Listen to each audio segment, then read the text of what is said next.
Welcome back, guys, to another exciting episode. Today we have a very special guest with us today, Mr. Mike Gilbert of Working Class Zero. He has reluctantly come all the way out here to beautiful Arizona to not have the best fishing experience. Hey, that's how it goes. That's how it goes. I think that's just par for the course for me now. Yeah, at this point. That's just how it goes. You're gonna go fishing? You came. They were on fire. They were on fire last week, bro. You should have been. Yep, should have been here. No. 3 days of fishing, couple bites maybe. Couple bites. Yeah. A lot of fallers. But if I'd been throwing the worm, could have had a fat bag.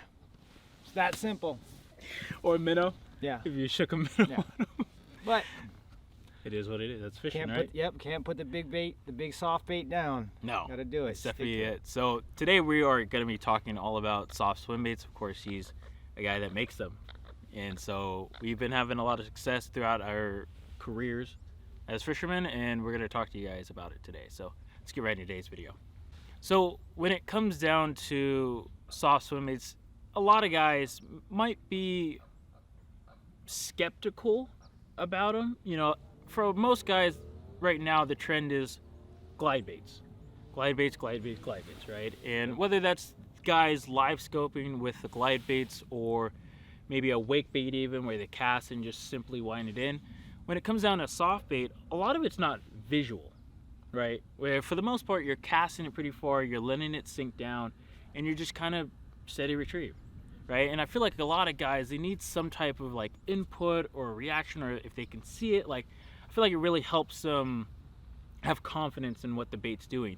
Where when you throw a soft bait, you might not know what's going on with the bait because it's maybe out 100 feet, 20 feet down, 30 feet down, and you might not hit anything and you have no idea what's going on. But that stigma, it's semi-true, but what I've learned when it comes down to throwing soft swim baits for the most part is that you're going to be throwing something that not everybody is going to be doing, right? And that's kind of the appeal to a soft swim bait, is that you're able to put a soft swim bait where you really can't get a hard bait into. Yeah, a good way to look at it is with a soft swim bait, you're doing a lot by doing nothing. Yeah, yep.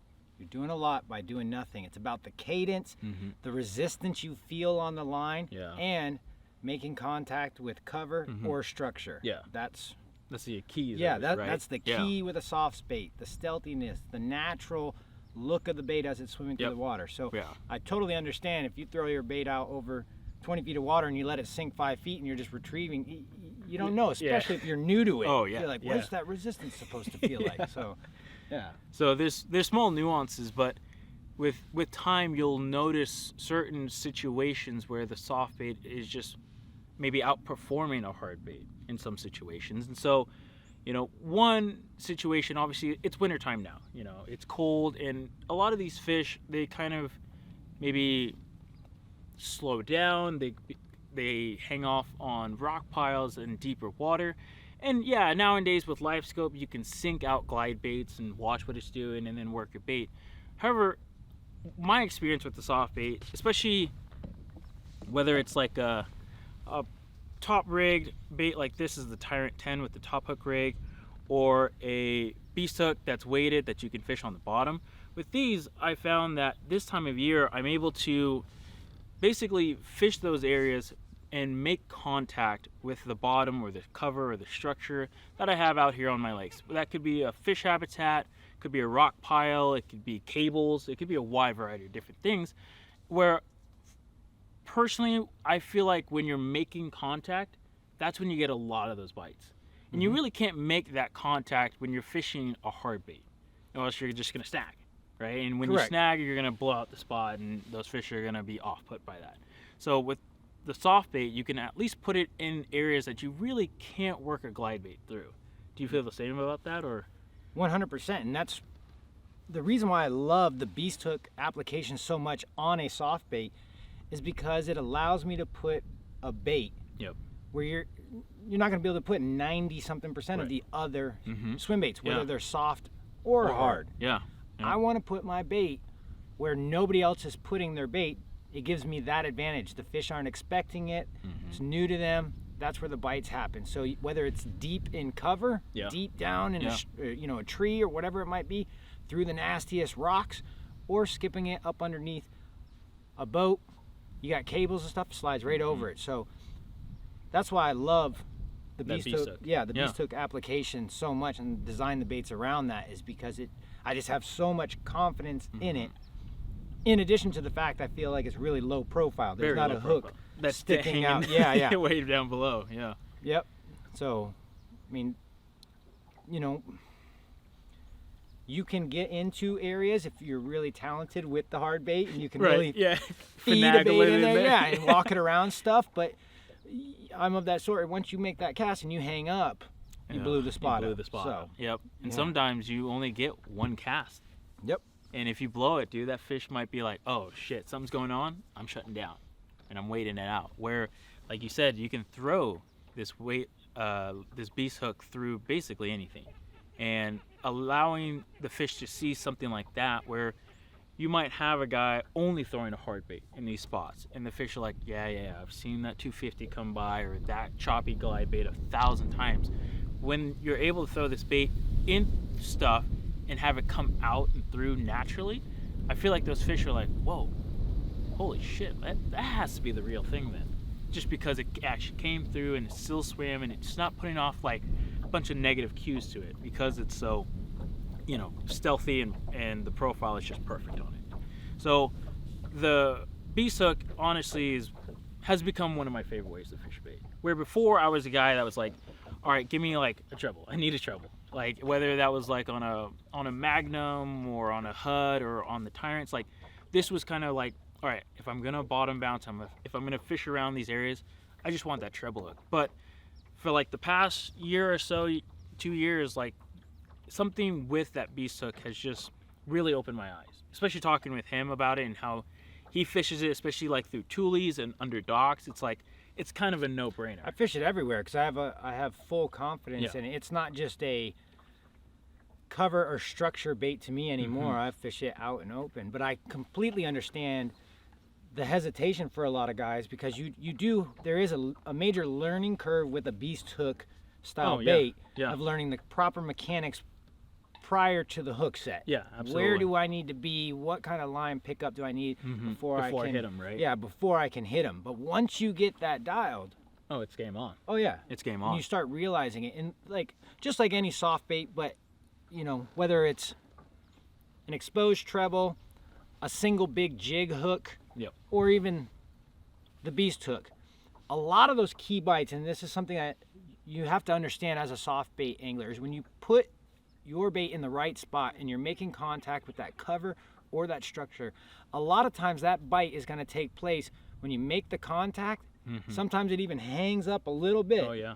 Yep. And then it boom, kind of blast forward, and that's that boom, that reaction that comes off it right as you're coming out of that cover or structure is where those bites are going to happen. And this just helps you get it in there that much more. Oh yeah. But there is a time and a place for stuff like this, especially if you're okay, this is free, it's open, I know it's going to just bounce through, kind of gunk gunk gunk, and you're going to set the hook. You have a much better chance of a hookup if they're headshotting it and you get the 2 prongs in there. A lot of it really depends on your confidence as an angler with your mechanics of setting a hook and the area you're fishing. I'm definitely not going to be fishing a top hook weighted bait through cover. It's just not gonna happen. It's just not gonna happen. You're gonna be like, oh man, I'm hooked up again. Lost more pins.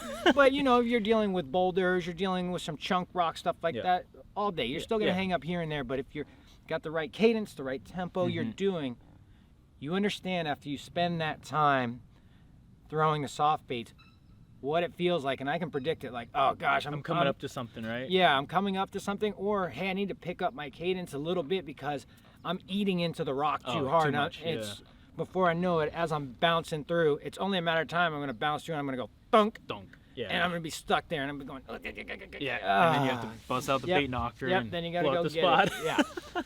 So a lot of it is trial and error and spending time with the soft bait to understand the nuances in it that will set you up for success. Know the time and place. Yeah. Now, if you're like me, I do live by and die by the sword a lot. Yeah. I will force feed them the soft bait Yeah. because, in my opinion, nothing beats a soft bait bite. No. Oh, it's They unbelievable. absolutely crush it Throttle when they're dude. on a soft bait bite. It's a thump. It's so Yeah. hard. It's like you see frog explosions. It's Yeah. like that same thing is taking place underwater. Yeah. Yep. 10 times harder. It's doosh. Yeah, because they have to fit this whole thing in their Yep. mouths, and to do that, it's just that suction. Yep. They get it. Now, speaking of setting the hook, this has been something you've talked about for years and years and years, and you've seen it time and time again, where guys get bit. Oh man, I missed him. Yeah. And you're just like, what are you, like, calm down, slow down. I know, like, it's hard to do that, especially like when you're fishing a glide bait and you're kind of just getting into soft baits. When you get that thunk, you swing right away and you hook them. With the soft bait, what I've learned is the biggest thing for better hook sets to really drive that hook home is when you get that bite, reel check them. You know, this is something you taught me. It's just like, dude, just wind down, feel the weight of the fish, get that stretch of the line out, especially if it's on a long cast. Yeah, If it's a way out long there, cast, like, yeah, fluorocarbon supposedly doesn't have stretch, but most of these fluorocarbons do at this point. And so you have to really winch down on it, and once you feel the weight of the fish, that's when you can really drive the hook home. And honestly, I can't think of a lot of fish that I've dumped with that beast hook. Yeah, it's about getting that penetration on it. So, like you're saying, I've been trying to express this for years. It's your proper mechanics. You want to make sure your rod is pointed at your bait. Yep. Mm-hmm. You want it level, and when you feel that thunk, you want to pick up the line till you start feeling some resistance back. Mm-hmm. That's when you know there's the resistance. Then that hook set needs to go up. Yep. From the 10 to 2 o'clock position. If you're side sweeping, you're not getting the hook set you need. It needs to go up. Mm-hmm. Boom. So you're penetrating that hook somewhere in there. Yep. Top lip, whatever, Yeah. or down, but up there in the top. So that hook set needs to go up. That's totally different though. So you have different soft bait applications here. Yeah. That's with the beast hook. I want to make sure I'm pulling that stretch out and boom, then hitting them. But with a top hook, for me, I get that same mechanic setting up to a level rod, nice retrieve. I feel the dunk. It's a whack because it's a treble. Yeah. I can bury that hook quickly, tink, just Yeah. get those 2 prongs in, and then the resistance of that fish is gonna help set that hook even further. You gotta think, this is a much bigger gauge hook Way bigger. Yep. than these. This is a size 2 Yeah. with a light wire on it. Can I put it all the way up there? Will it do it? Yeah. Versus, this is a 10-aught beast hook. Yep. This is easily 3 times as thick. Oh, yeah. 4 times as Yeah. thick. So it takes a lot more force to really drive that home. We But it's the same 10 and 2. yeah, same, It's right? still bam, up, Yep. up. Now, if you're on the bottom treble, Yep. this is more like a hard bait style sweep. Oh, okay. Boom. Yeah. To the sides. You know, when we were filming before and I got bit, when you get stuck in the mechanics of I'm fishing this, this, and then I switch to the other bait, and then I go doing the mechanics for this on a bottom one where I'm Yeah. like, and then I'm like, oh, I blew that one. All I need to do is just, you get that bite Yep. on the treble, and you just, tunk, Real quick, Easy. doosh. Yep. And you're not trying to just smash this hook home. You're No. just trying to stick them. Stick them. Yep. Yeah. And I feel, we have a close friend of ours Oh, who has been struggling setting the. we got to the bottom of this. I'm gonna cut it off right here. You got to have the right tools for the job though Yep. too. Yes, that's The huge. right tool for the job. Yep. So you don't want to be fishing a rod or line or maybe even the reel that's more geared to a hard bait rod. Yep. We want fast action rods Yep. for soft swim baits. Something that's got some backbone, but a soft enough tip where you can consistently make Accurate cast. accurate casts. Yep. You can get it in there. Whatever size you might be, 7'10", up to an 8'6" rod, different powers, medium heavies up to heavies and extra heavies, or even if you go all the way up to the double extra heavy. But you got to have a rod that is set to do the job. Yes. We have the working class zero rods now. There's a lot of other guys out there that are making. No, we don't need to show them, but those are specifically working class zero rods are specifically for designed for soft baits. Yes. That is their focus. There's other people out there that make phenomenal rods too. Pick your poison. I made those specifically for the soft baits. But you want something that's going to have that fast action. That's going to allow you to get that maximum penetrating force. Like bam, you hit them. The other key thing is fluorocarbon. Yep. Guys can go straight braid. You're really going to hammer them with the straight braid. But fluoro, and a good fluoro that doesn't have a lot of stretch, because not all fluoros are the same. Now, this is true. Everybody kind of has their preference. I've recently switched my fluoro because I was having problems. I think other people are experiencing those same problems. I don't want to name because I don't want to shame things. Maybe they just ran into a bad thing, but I'm not using the line I used to use a lot because of multiple reasons.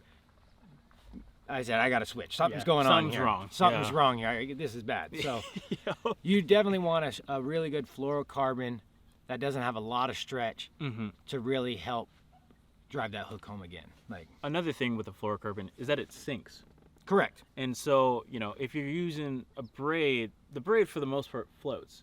Now, the reason why you kind of want the sinking line is because when you make that cast, if you start your retrieve right away, well, the line still hasn't had time to go down. It has an arch in it. A weird arch, right? Yep. And so, it might be on the bottom, slowly going, but then it's going to eventually start rising up to catch up to that line that still has not sunk.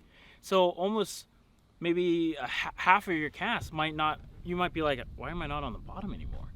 And so allowing line to just actually sink, stay on the bottom, will give you throughout the entire cast that bottom contact throughout the entire time. There's been times where I feel like those fish, they might track it a while, and you've talked about this before, where they might track it for a while, and then as soon as it starts rising up, they're like, I knew it. Something's funky going on here. But if it stays more on the bottom for a longer period of time, it might just give a better response to the fish. Be like, okay, this seems like it keeps going. Like it hasn't risen up to a boat yet. And these are just theories, but after, years of fishing and just trying to give the fish the credit that they deserve, I feel like this is almost becoming more of a truth. No, and this is old school swim baiting tactics. Is you cast out. Yep. You let your bait sink down. You're not just waiting for your bait to get to the bottom. You're watching your line and you're seeing the two ends meet together, and then you're letting it rest. That might take 30 seconds. Yeah, a while. And you're waiting because that line is going to sink to the bottom, as you were explaining. And instead of it being an arch from you being up here in the water and it arching down to the bait, now it's going to do a nice bow, and it's going to stay pulling that bait down along the bottom. Yep. And then at the last minute, it's going to come up. Yep. Yeah. So those are old school. Those are swim baiting, soft swim baiting techniques 101. Yeah, right. Old school that seem to get forgotten because people fish a lot faster now. Way and I faster. find myself sometimes, if you're looking at forward and you're like, oh, there's one, and you're like, cast it, and you're like, and then you watch your bait like coming up, and you're like, yeah. So you don't have time to let your line sink, especially. But in general, soft swim baiting tactics, you're casting, you're letting it sink down, and sometimes you're stripping that line off to allow it to sink straight down versus pendulum in, where you're going to lose 20 or 30 feet on your cast. Like if you see it, you better cast 30 or 40 feet past it if you're not going to dump line, because it's going to swing back towards you. Yep. Yeah, super important. Yeah. Now, we've talked about the beast hook. Amazing. You basically fish this anywhere and everywhere. So when are you choosing this style, the top hook? Where, for me, it was kind of going back to what you said, more open water.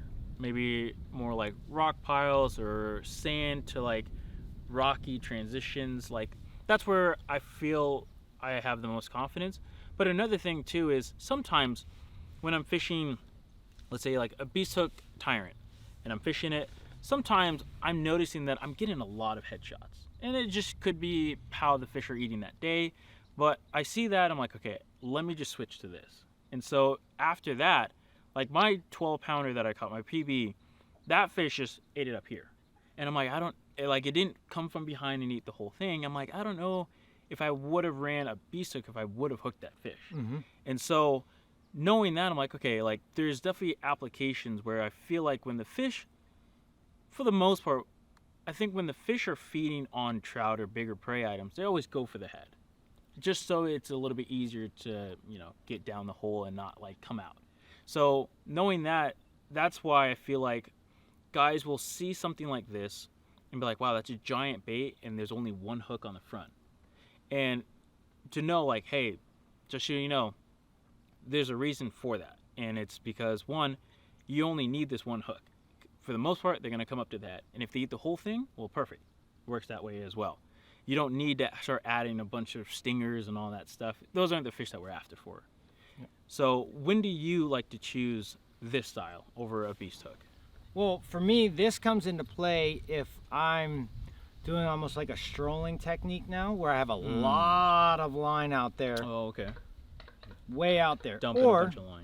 If the fish are being a little bit finicky about the beast hook, they're definitely biting it, but they're not hammering it as hard, maybe nipping at it. I feel like I have a little bit quicker of a reaction. Whereas with the beast hook, they're eating it, sucking it in. Yep. They're holding on to that thing for a second. Yeah. And then you hit them. Whereas this is kind of like a bink. Yeah, real fast. Bink, and you got to be quick to whack. Yeah. Hit them. But I have so much confidence in the beast hook now. I fish it most applications, except for if I'm doing setup on a spot where I have a lot of lined out, where I know it's going to be very difficult to get a hook in with the beast hook. Yep. Or if I'm doing like a strolling technique, covering a long stretch where fish are kind of staged along a long ledge or high spot or something like that. Because this really helps you, just a little quick snap of the rod. And it just notches in there. Dunk. Yep, it's going to get in there, and there's going to be their weight on the other end that now is going to kind of bury it, right? Bury that hook in even more. But this size is funny enough because before you know it, you're catching smallmouth bass or a 10-inch bait like this that are coming up, and they're headshotting it, and they're just getting it enough in, dunk, just the head in their tiny little mouth, but it comes around and gets bang. Versus, something like this, that same size fish hits, and that hook point might not actually make it in their mouth. Yep. So, bigger fish, no problem. Smaller fish, you can catch them on this little tiny I've seen thing, it. But obviously you're chasing the giant fish. You're still going to get them on that. Yep. But definitely for the treble, I'm at the point now with confidence on the beast hook where this is a much more unique situation for me. Oh, okay. And it gets into the sound too. If I feel like this might be off-putting to them, sometimes it's a positive thing. It calls their attention to them because it's clicking onto the stone. Yep. Whereas that's like, oh man, maybe they're getting used to that. They're hearing that too much. Then you're running something where there's just no sound. It's just, there's a little thump or thump when it's going through. So it's just all, it gets into your almost kind of your gut. You're like, oh, well, today I'm feeling this, or today I'm feeling that. Usually you can see how the fish are reacting. They'll tell you. Yep.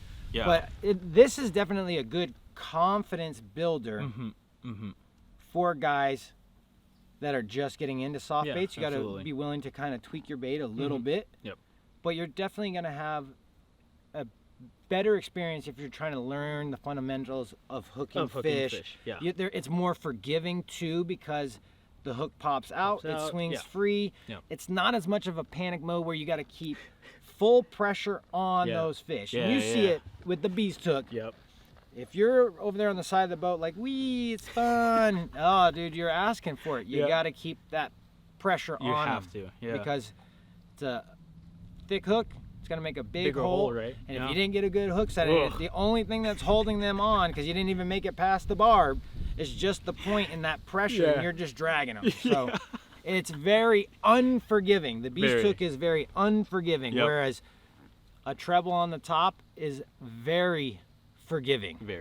So same as on the bottom. The bottom treble is very forgiving as well. So I recommend that for guys that are just starting to kind of get in. A lot of swim baits on the market come with a jig hook.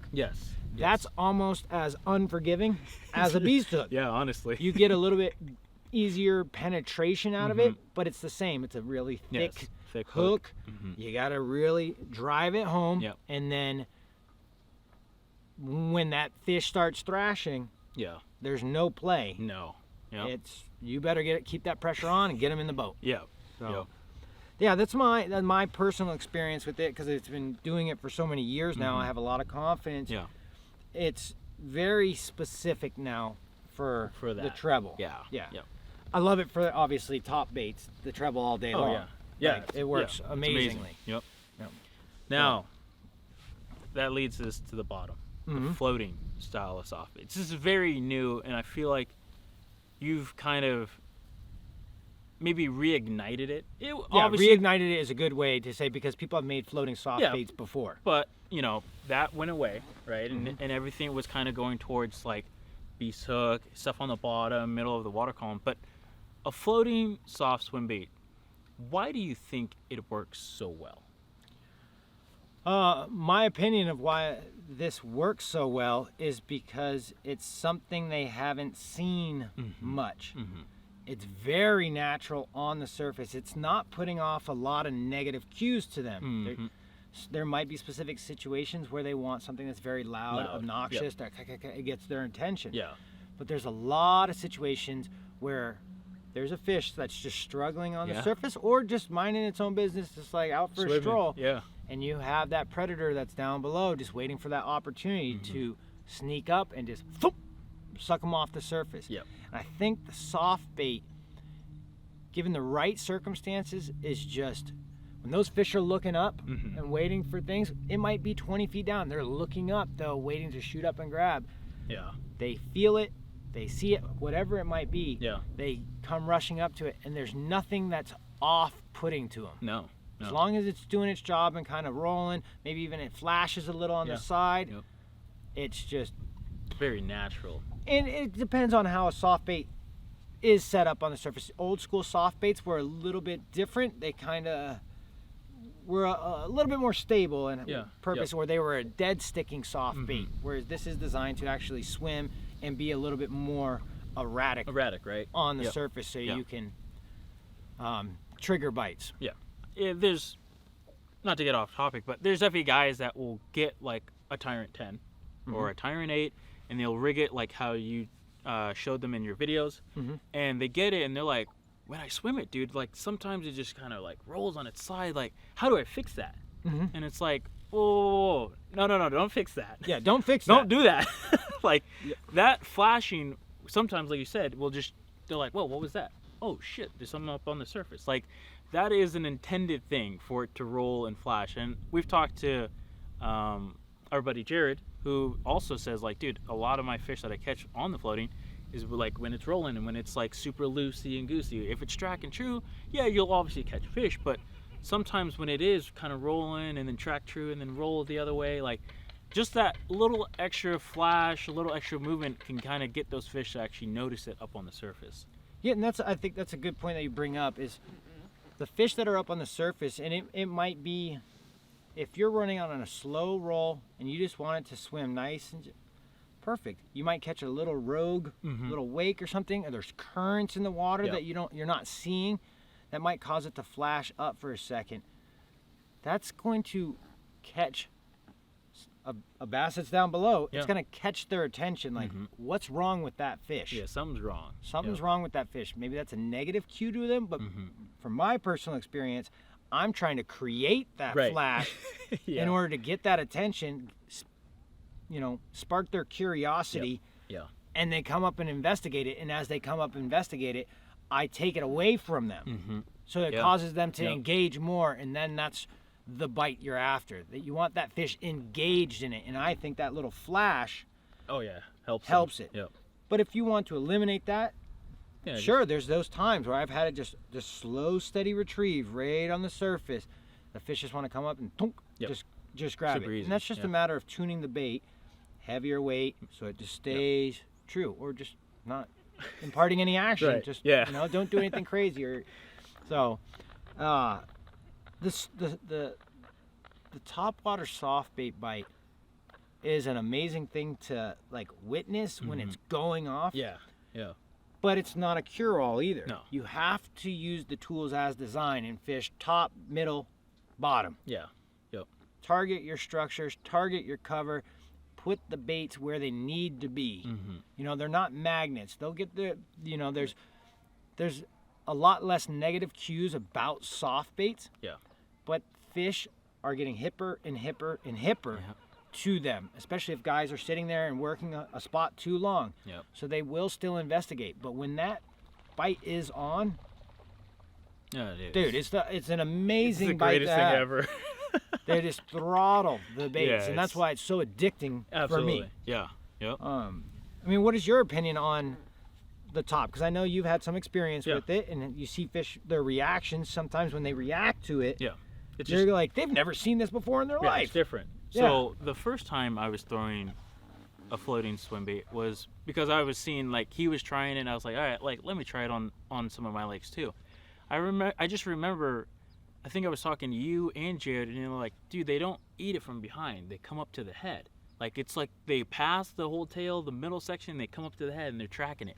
I remember the first time I saw that behavior, it was the first time I'd ever seen that, where the fish wasn't coming up to the side thinking about hitting it. It was like right underneath the head. I'm like, wow. Yeah, So they come up, yeah.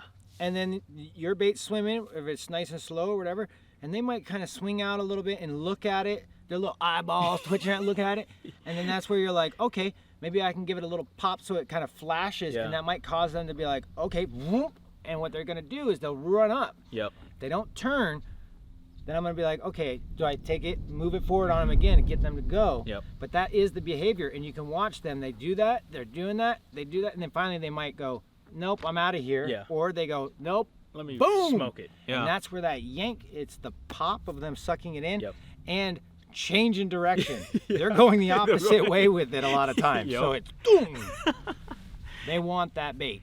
And you know, the same thing that we were talking about with like the top hook and how we were fishing it on the bottom, keeping it on the bottom. The reason why I think they eat it on the bottom is it's just a pin spot, right? Mm-hmm. So it's the same thing, just opposite up on the surface. Yep. They know that prey item, whatever it is, can't go any further up. So it's basically gives those fish something where they're like, well, I'm below it. So if it goes down, it goes right to me. And so it kind of almost triggers them in their mind of like, this is a really, really good opportunity to eat this thing. It's up on the surface. It's a pin spot for those fish. And I feel like that's what really gets those fish to commit to that soft bait a lot of the time, is because the fish are like, oh, it's another pin spot. Correct. I can't really go much anywhere else besides into my mouth. Think about it, it's just like anything. It's a choke point. Yep. The choke point is the surface. There is no going up, like you're saying. The exact opposite of the bottom. There's nowhere else to go. They can go left, right, but they're not going down. Whereas that's why I always feel like fishing soft baits mid-water column is, I feel like I'm in no man's land most of the time, unless you are very good at targeting suspended fish and know why they're there in the first place. Yeah. Other than that, a soft bait is designed.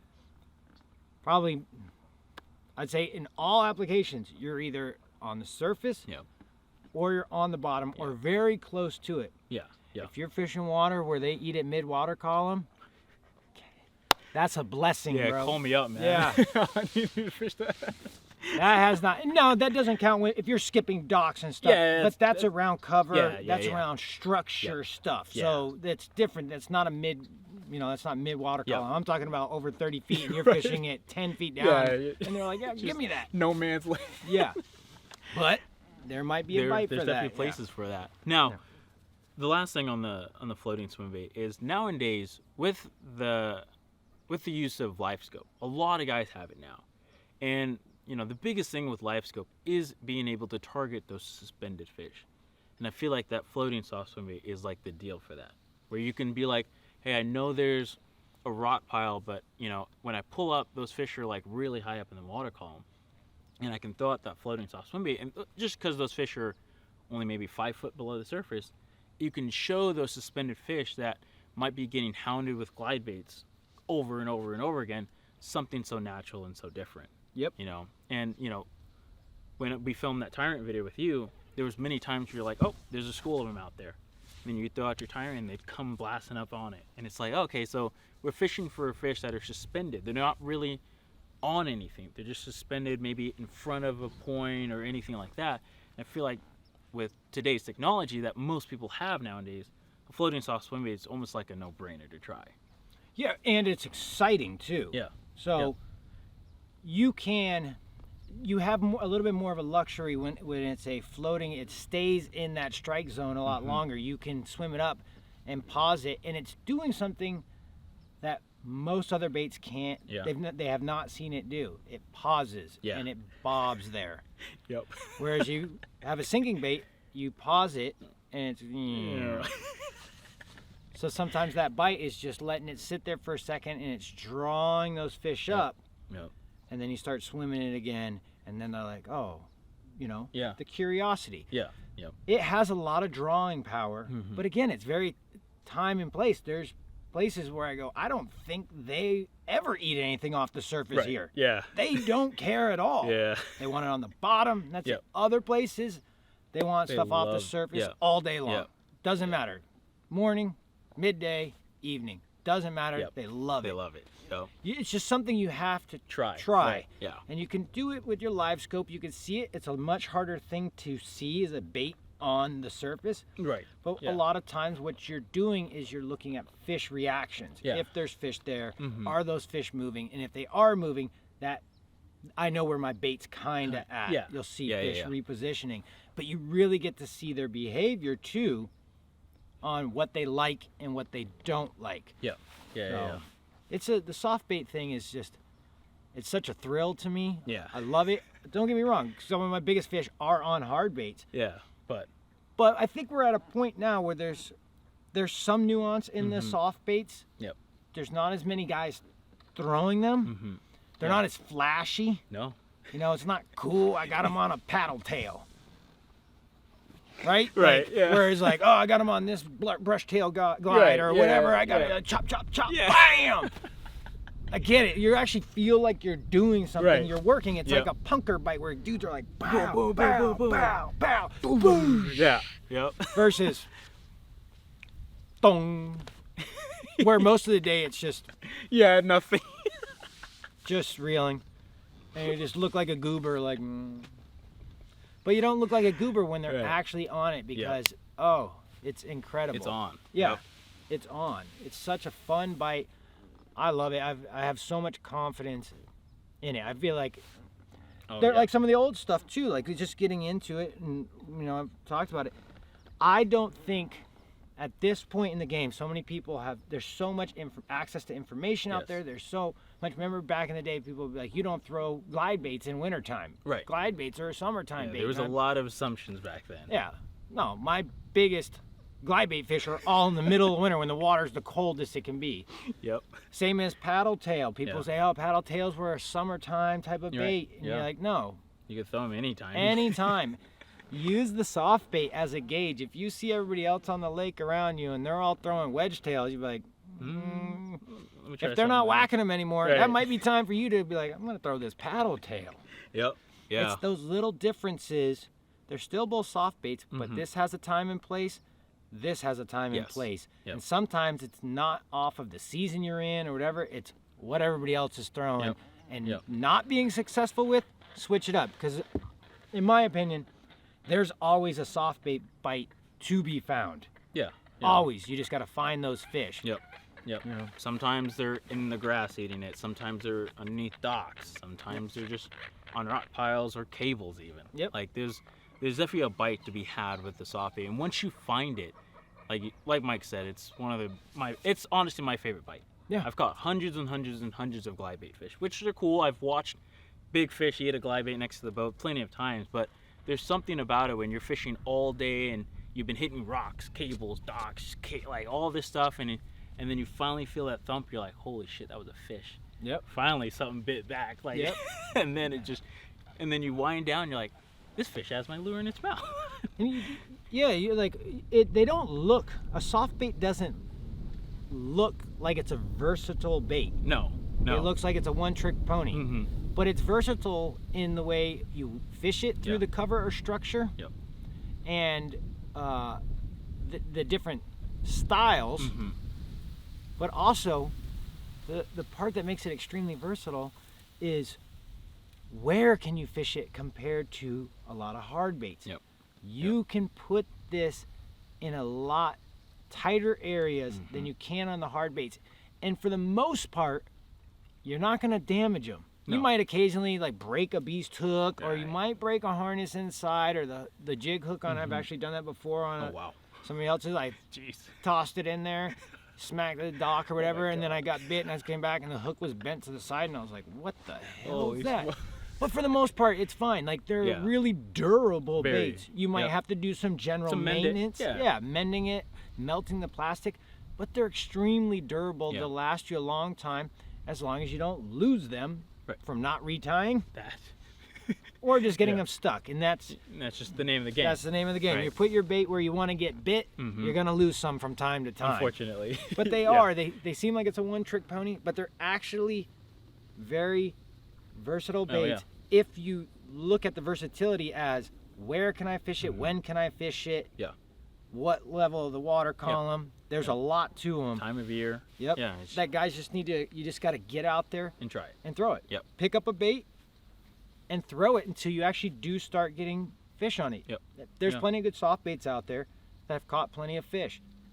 If you see other guys are catching fish, have caught a bunch of fish on it, and you're not, ask yourself why. What are they doing? Maybe I'm not committing to this enough. Right. Yeah. Maybe I'm tiptoeing around some of those spots where I should be throwing the bait because I'm scared to lose it, or you know, any type of situation like that. There's one thing, and this is mind-blowing to me. If you are in the soft bait game, even if you're in the hard bait game and you pussyfoot your way around cover, if you're out there throwing expensive swim baits, you need a plug knocker. We know somebody who doesn't. There's plenty of people that don't. You need to invest in a good plug knocker, something that can slide down that line, knock the bait. You need it. Then you will gain so much more confidence to put your bait where it needs to be, because you know you have a 95% chance you're going to get it back. And if you're not, you're going to end up busting a hook or whatever, but you're probably still going to get the bait back. At least get the bait back. Yeah. And you never know. Like, you might be fishing a spot where you're like, I know there's only sand here, or I know there's only rock here, and then you hook up random rope. Or a trash bag, and you're just like, what is this? Or a dead cat. Yeah. These lakes out here, dude, there's some weirdos out here pulling up a dead cat from 40 feet down, like not like cat as in a fish. That is sickening. Like meow meow cat. Meow meow.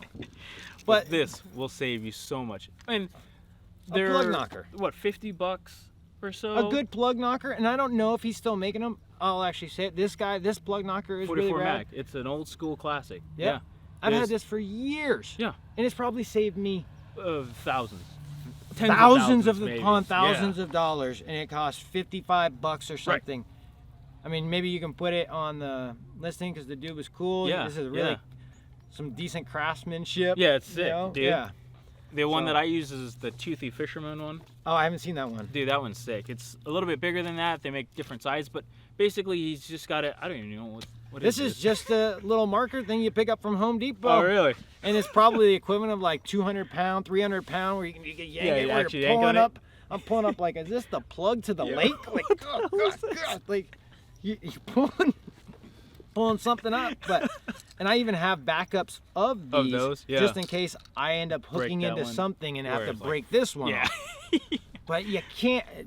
You got the biggest balls on the planet if you're out there throwing a $300, $400 bait and you don't have a way, the means to retrieve it. Hard bait or soft bait. It's just wild if nobody has one. I want to walk in your shoes because you obviously don't care about money. I don't want to be in the boat with that person. Oh, man. If you ain't got a bait knocker.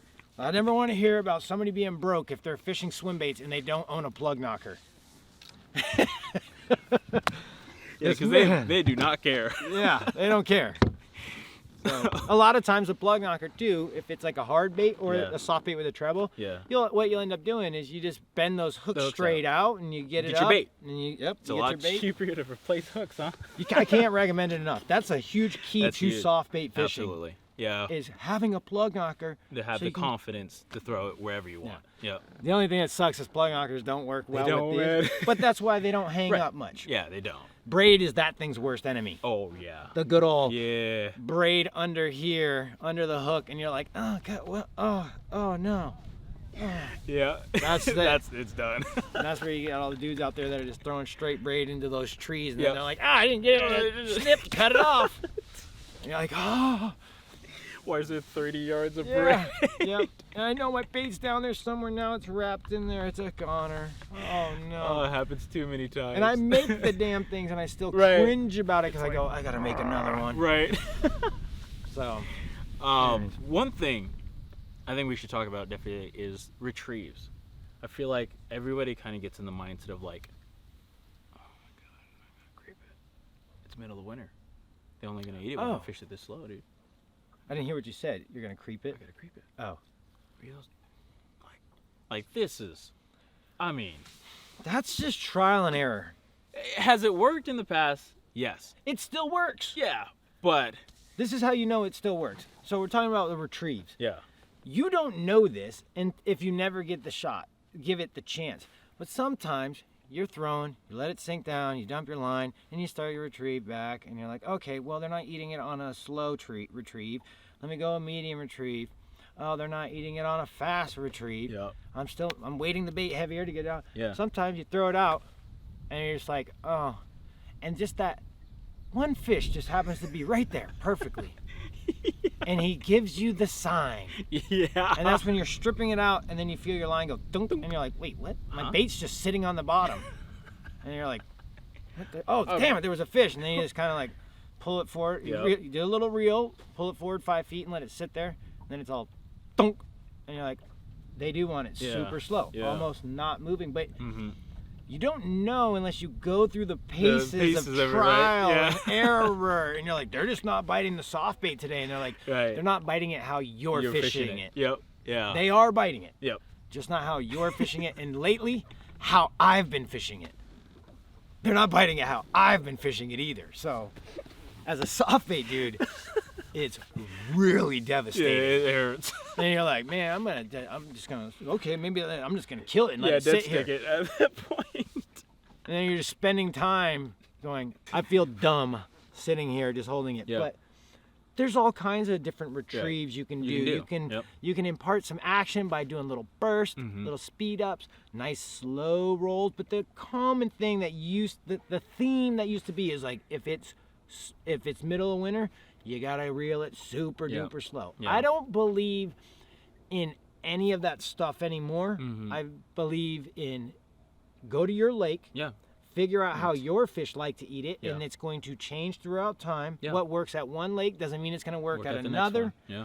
But a lot of that stuff, a lot of information that I think used to get out there about swim baits Mm. was just regurgitated Very. stuff. Very. Yes. It wasn't from actual experience, but we're in 2025 now, Yeah. and there's a lot of information that gets put out there. Mhm. Nobody's right, nobody's wrong. It's Yep. all about your personal Personal experience experience, on the right. water, and all we can do is tell you our experiences and And- then push you in that direction Yes. to learn your own experience or gain your own experience of what does work. Yep. Doesn't mean it's going to be a super slow or a fast, or hey, you might be at one of those horrible lakes that they don't like eating soft baits up top. Yeah. Those like suck. Those look so cool. They're great fisheries, but I'm just Right. saying Yeah. it takes away one element of fun with a soft Right. bait. You're like, man, I've tried that for the last 3 days And and they they're don't not touch touching it. Yeah. But maybe 6 months from Now they can do it. Yeah, Yeah. maybe they do. So But definitely experimenting with your retrieves. Yeah. Where there's been times where I'll go maybe like a week or 2 weeks of doing the same retrieve. I'm like, man, this just isn't working. And then one time I'll just accidentally like, oh, whoop, yeah, oh my God. So they want to speed up now. And then you are on that bite for maybe the rest of the season or for a year or 2 years, or maybe that was just that one day. But going through the motions of like, if you really feel like, I don't have live scope on my boat, so I can't really know without getting that bite. But there's times when I'm like, man, like the conditions line up. I know the spot should be holding fish. I'm just not getting bit here. What can I do? So then maybe I try and hit it at a different time. But for the most part, it's always about the retrieve. Where I'm like, yeah, I know that there's should be a fish here. And sometimes this is my retrieve and they don't want the speed up. And sometimes I do have to really slow it down and I get those thumps. But like Mike said, it's all about just experimenting, and it could be a day-to-day basis, or it could be a thing that lasts for a while on a body of water. So when it comes down to swim baits or soft swim baits, you might hear like, oh, the slower the better, but sometimes being different than everybody else can definitely reward you on more bites and more fish. Yeah, and I'm 100% agree. Another thing to take into account, and this is, I do a lot of, I guess, reconnaissance in the way is, what are other guys on your lake when you do, there's always dock talk. Yes. Yeah. If they're being straight with you, what are they doing and not catching fish? Yeah. You don't want to be doing the same thing. If you make know sense. somebody's gone the last 10 trips, Yep. they're throwing bait X, Such Y, and and such Z, bait. and Yeah. they're not being successful. You don't want to imitate that. No. So maybe it's the same bait, but you're going to retrieve it slightly different. And you can just see that from seeing them fish the lake. Yeah. Oh, I know how they're fishing that. Oh, they're not having success. I don't think I'm the world's best angler, so Right. if they're not catching them, I'm probably not going to Probably not catch them gonna do it. either. Yeah. So Yep. maybe I got to do something that's just slightly different. Throw what other guys aren't throwing, whatever bait it might be. Yeah. Just Yeah. give things a shot that have a proven track record of catching fish. And don't, like Jeffrey said, like, you can't be afraid to mix it up or try new things, tweaking soft baits, rattles in them, Yep. slightly different colors, little highlight things that are going to give you an advantage on the water compared to who you're fishing against. And I'm not competitive with other anglers, but you are sharing the water, so you are competing to catch those same fish in a sense. So you want to give yourself that advantage. So how do you separate yourself from them? What are you doing different?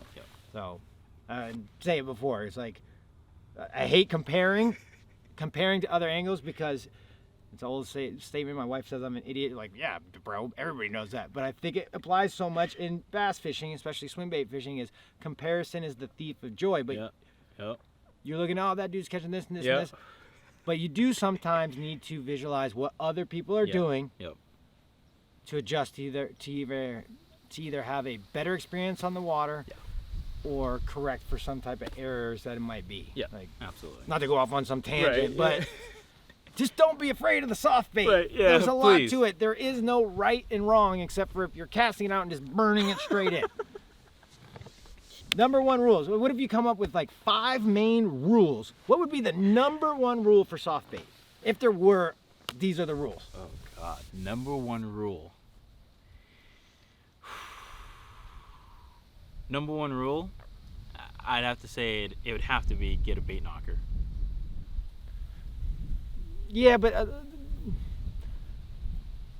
Because, see, I think it's too difficult to say there are 5 rules. Right. There's a bunch of stuff that's really important. Yeah. But if I were to put it in there, bait knocker, right gear, Right gear. solid baits that you know have caught fish before, Yep. and then making sure you're fishing those baits effectively. Yeah.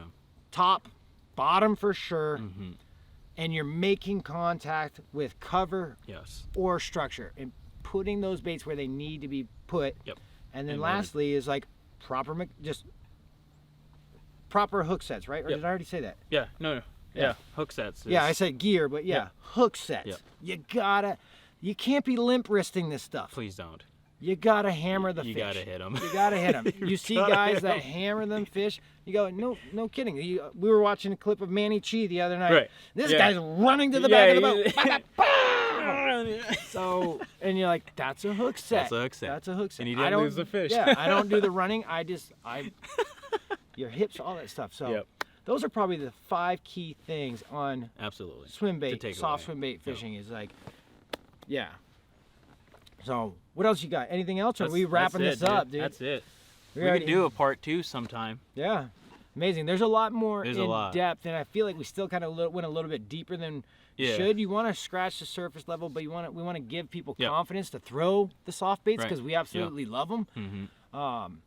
So I don't know what. That's it, dude. Questions, comments, put them in the comments section. Comment down below. I'll respond. He's probably gonna be too busy putting eyeballs on these things for you guys. Putting eyeballs on stupid plastic fish. Yes. No, I'll slide in under the Working Class Zero channel and see if there's something I can help out answering. Yeah, if you guys have any questions about soft bait fishing as a whole, we'll happily respond to you guys. So I will leave all of his socials on the description down below. You can follow him at Gilbert Mike on Instagram, Working Class Zero. Working.class.0 on Instagram. Yeah, somebody else already had Working Class Zero. I had to come up with something. Maybe goodbye from him. WorkingClassZero.com, WorkingClassZero.store. That's the company site. And you have the rods dropping very soon, I think. Yep, rods are going to be dropping. This is the new bait coming too sometime soon. The Dropout. You've been teasing this a little, so Dropout battle shads, trying to get the battle shads into production setting because this thing is still an absolute killer. I've thrown it and I'm like, man, I missed this thing. It's so good. So good. So other than that, thank you for coming on, dude. Always, Appreciate dude. Thank you for having me. Thank you guys so much for watching. We'll see you guys on the next episode. No, we're not done yet. You got to make sure you come out here because Saguaro and Canyon Lake are the best lakes in the nation. I figured you were going to say They're the absolute best lakes in the nation. There wasn't a fish die-off 8 years ago. They didn't leave the smartest fish in the lake that now behave totally different. Anyways, no, for real this time. We out.